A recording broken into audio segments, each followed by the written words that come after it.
La décision de l'Agence régionale de santé Auvergne-Rhône-Alpes était attendue.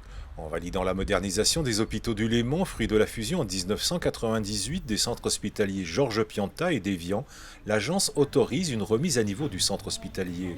Un renouveau nécessaire pour créer une nouvelle dynamique hospitalière en cohérence avec le projet médical partagé, un projet porté par le groupement hospitalier de territoire, Léman-Mont-Blanc.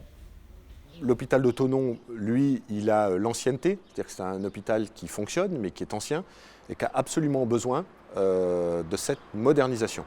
Donc il va y avoir un nouveau bâtiment avec des nouveaux projets, modernisation du pôle mère-enfant, chirurgie viscérale, chirurgie orthopédique. Et ce que nous souhaitons maintenant, c'est aller très vite, c'est-à-dire publier avant l'été l'appel à candidature pour un démarrage des travaux dans les 2 années qui viennent.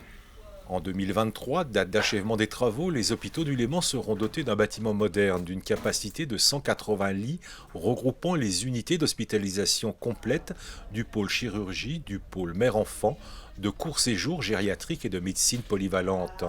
Il hébergera sur 6500 m² des unités d'hospitalisation de 30 lits organisées autour de plateaux logistiques communs. Nous, on y a toujours cru avec ma collègue maire d'Évian, Josiane Ley, on se bat depuis des années et des mois pour que ce dossier sorte. C'était compliqué. Il y a du temps qui a été perdu pour des raisons qui, malheureusement, ne nous sont pas imputables. Les élus ont poussé ce dossier depuis des années. Donc aujourd'hui, c'est une satisfaction, on passe enfin au concret. C'est bon pour les conditions d'hébergement. Deuxièmement, c'est bon pour l'image de l'établissement. Troisièmement, c'est bon aussi pour les conditions de travail. Et quatrièmement, comment réorganiser un établissement quand on n'a pas les locaux adéquats. Donc ce nouveau bâtiment, il va nous permettre aussi de réorganiser la prise en charge. Alors qu'aujourd'hui, il y a pas mal de services qui sont éclatés à droite à gauche et que les mutualisations et l'optimisation des ressources ne peuvent pas se faire correctement à cause de l'architecture. Les conditions d'accueil des patients et les conditions de travail des professionnels de santé seront grandement améliorées en termes de qualité, de sécurité et d'optimisation des moyens de fonctionnement.